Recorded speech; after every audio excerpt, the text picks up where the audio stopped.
Fanewo. Okay. Edi kind. That's be the big rush for sex change. Big rush for sex change. Paper Bemo. Times. 28th November 1988. Sorry, 1998. And I buy. Mama baby. Yes. I'll say smiling through tears.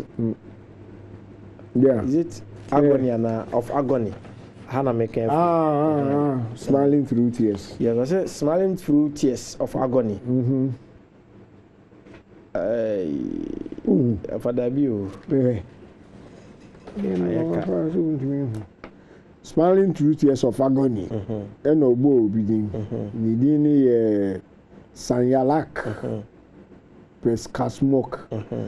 Took in her surroundings after the 2-hour operations in Bangkok's downtown Vijayani Hospital. Obi koye sex change. Didn't do how they escape. And yet, didn't per se. Oba from Nasa Abubum. It's a deep, get deep. This all one. Yeah, and then now they are going. And they escape when no kind. Can we? When did now about Bangkok, Thailand? I have place and go for sex change. Okay. Because I want to maybe anywhere a bar will be into Europe or Heathrow or person sex change. No, okay. And in the opening way, no will be a surgery in every in Jaffe or recover. No, Ninam Guardian, be Muntina money near you. But Nigia, okay. I'm very happy that my dream has come true. Was all the 22-year-old Thai woman could say as she slowly opened her eyes.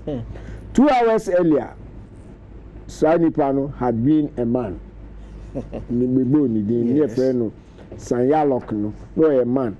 Despite the excruciating pain, her smile was one of triumph at realizing a lifelong ambition, now shared by an ever-increasing number of Thais. Sunyalok is another satisfied customer of the becoming sex change business in Thai hospitals, where thousands of people like her have put their names down on waiting lists. Wow. Because some my boss. Almost consistent. Obo adia bo so ye bema. Ubedu asase so a. O say me dey me hu say me oba. Na obo adia momie. Me kwa consistent na mai. I say we cause was asase so a. Now we hell no him fam ji. Say ababa branch bi so I no ababa wa o. Na say you TV I think last year. So interview no several MCP FM rather. Yeah, of course. We was when men become women. Wow. Okay, Mama Kibe. I see today, I'm going to talk about something which is bound to shock you. If it does not, then I doubt if anything else would. I'd heard of sex change operations, but then I had never seen one until I traveled to the UK. Before I say this case, I listened to a news item on the BBC, which reported that a vicar of the Church of England, one Reverend Peter Stone, had had an operation which had changed him into a woman known as Reverend Carol Stone. Suffer! Where sex change? Yahweh? You will suffer. My church member birthday. Wow. Okay. Prison guard changes sex. Then uses for harassment. Strapping prison guard when member had a sex change operation and emerged as status quo donor Mary Mema. Now she's filed a suit against her bosses, claiming she has become the butt of ridicule from her fellow guards. Now when the picture no a woman no crap. The man no a macho. And then they are and I feel ni fellow. They treat me like I am a joke. They have stopped calling me by my name and referred to me as it. Donna 36 said, it's been difficult enough going through what I went through to become a woman without having to endure all the cynical, scorn and ridicule I have been subjected to. You man gets pregnant. Yes, man gets pregnant. As I see so, in real life situation, a man gets pregnant. After the man and I get pregnant. A U.S. man, Thomas Beatty, 34, is 6 months pregnant and is expecting a baby girl. Beatty, a former beauty queen who had a sex change operation 10 years ago, said he considers his unborn child a miracle. The medical procedures he underwent a decade ago obviously did not affect his reproductive system, and he said it was his right to have a child.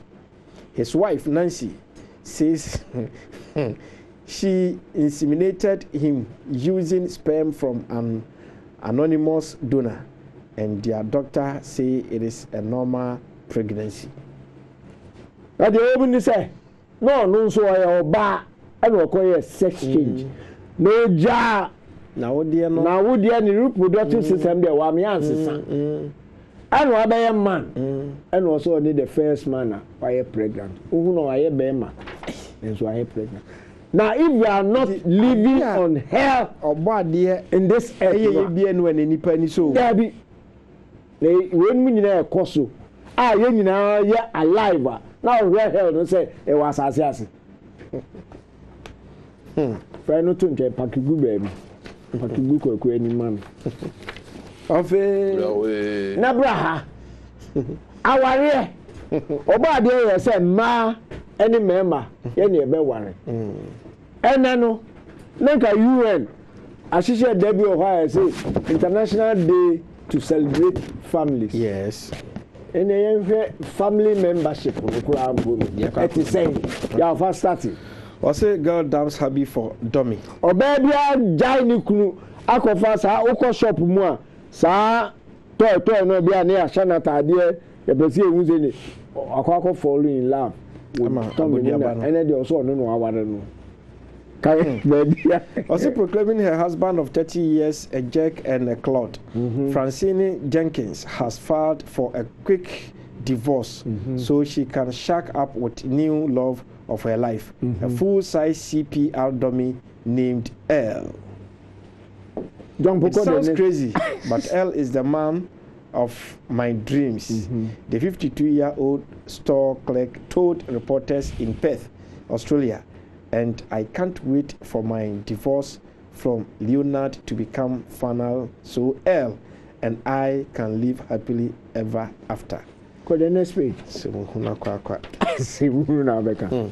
Man marries lifelong companion, his television. The TV. How? Kai. Newcastle. Maybe upon time. Okay, England. In what may be the most bizarre wedding in history, a man says he has found and married his true soulmate, his television set. Some people think that it is odd, but how many men do you know who can honestly say they have a wife they never get tired of looking at and listening to? Ask 54-year-old Desmond Bentley. My first marriage ended in divorce, and most of my friends' relationships have gone the same way. So I was determined that this time I would find a life partner that I would never get bored with, says the bizarre would-be bridegroom. I made a list of the qualities I wanted in a wife, and I suddenly realized my TV was the perfect choice. You are saying you free a secret. TV. TV never know Yanyama no. Let's see Yama. Okay. Gay man marries transsexual woman. Wow, from frying pan to fire.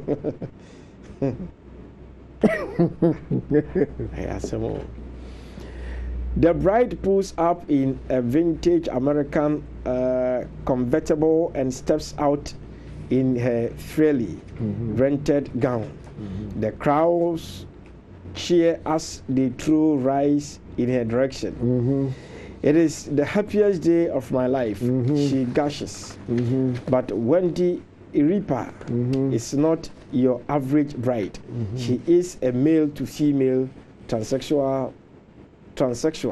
Her groom, Ignacio Estrada, is a gay man who is a gay rights activist and outspoken dissident.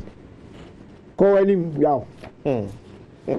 know Koso was so in the name of freedom and liberty.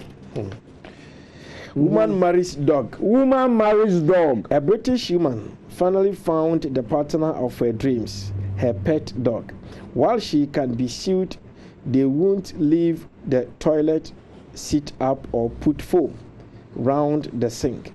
There is the chance she might get fleas. Amanda Rogers married her dog Shiba in a romantic ceremony in Croatia. The unusual service in Split was attended by 200 people and nobody backed their objection. What?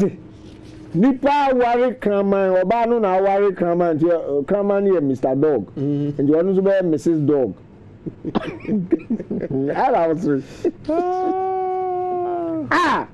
Koso was assassin. Now the next page. Pet owners spend £20,000. Pet owners spend £20,000. Send your almost pets. An animal registrar has revealed how some clients spent up to £20,000 marrying their loved up pets. For a £150 fee, any small mammal can get wed in Anne Clark's back garden in, is it Desborough? Okay. But she says some besotted owners go to extreme length, hiring outside caretakers, caterers rather, professional photographers, and even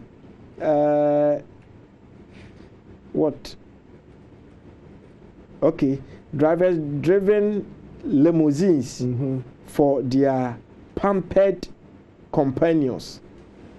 The other one is and obi so ye baby a emwa enso ye betimi omo owners betimi aware ndi omo aware no omo aware na hwe oba papita ni che bia na obi fu se de o kan no boa ye fa mfonyine ni nkire enka no mu ne bai ai asemu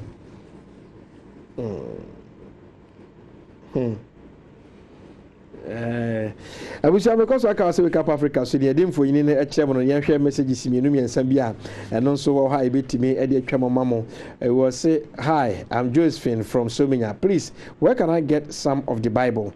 Bible the answer for Israel consult 0207782482 benya biato we so life unbelievable mass naked wedding I friend also yabo adeja kota na yede ayo eno so ni ya semo we na say for because dwure ko watena bi as asembe badabi yaw papa one more ma worry objects animals any animals menu a wo so aware sekoba say ye di sa International Day of the Family what happens okay and you can say hell on earth na e dey baby uba hanuma lesbians party in London ma sabre prime minister Tony Blair send a goodwill message to them sounds na about South Africa what we pageant for homosexual boys any fabrication young homosexual boys in bikini. Okay.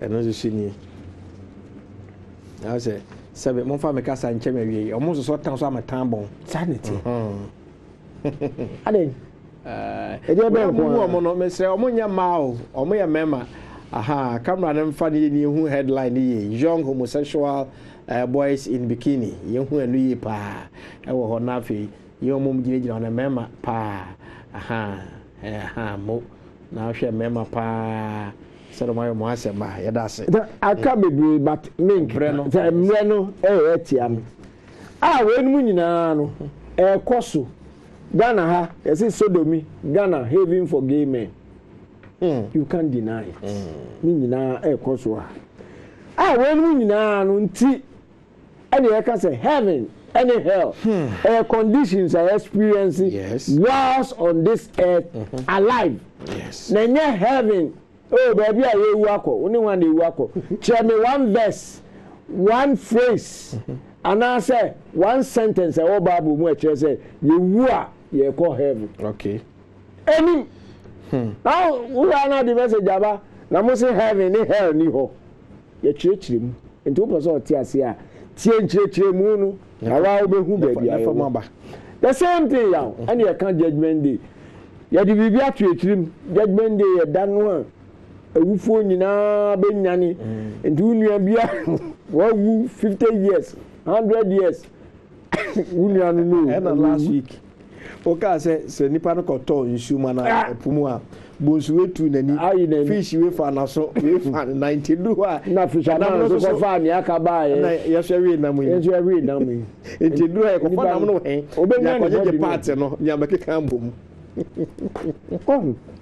na ndu ha obi wu nya di body nu kwa so dem a na papa no ye awie sumu no awufu sumu no wo kotu Hebrews 9:27 kase ni pawu prako pere no achi na tembu ho yemi abai mai abewie na adwuma ntina tembu no enu so okọ Abraham kuku ko jare nchen o te ona o kan wi emeko a Hebrews 9:27 death eye spiritual death and physical death. First time I think death Bible mu the day you eat of the fruit of knowledge of good and evil Genesis. That day you will die. Eve Emma Adam omunyina akonya nkitahudie with the tree of knowledge of good and evil. They died but spiritually. Physically they were alive. Yes. They had deviated from Obadiah Kwaso. And Obadiah Ba, true more besides a movie, Yawaha, Mumra, Yawa de Gem, not in fine, I can't tell them why they gem. And now the Americans are Munyan, Makoye. That is spiritual death. They can't spiritual death. We are Tiasia Wu. What free Obadiah Kwaso? Wona, you're resurrected because Obadiah home woman. And then form. So you are resurrected. Resurrection, you know, I say about and somewhere by ya. One who said, yes, I'm a tibia me ya say me who. Now, what dear Yan, that's why you are dear Yana, you queue and you're queuing. That's how we are being when you need when you bow hustle. It is spiritual death, you know. You are resurrected with such harsh words. Physical death, why is separated from time? Yes. In the end, there's nothing that can be done to resurrect you. Okay. So you see the word resurrection, you know, for physical death, there, and okay. Physical death, you know, the only way spirit, you know, best bass as he so, say, Obani Beman be shape. Then you come through birth. Senior spirit, you know, a bar first one, unya body. The benanti assassins you are from Kwame, your friend, because you're from me, you know. When you are separated from time, spirit, you know, lives. Okay. Now, spirit, you know, are formless, shapeless, okay, unseen. It is from a we and from under. It is our spirit, you know, qua. Where then I can say, our spirit, you know, the call heaven there near you. Every qua will be a sea, you know. every time be do anniversary be I koko bie tumbu no so e be hu so na skeleton no bi bia na bu wa no e ko be bia eno so na me ehun se wo ye Kofi anase Kwame anase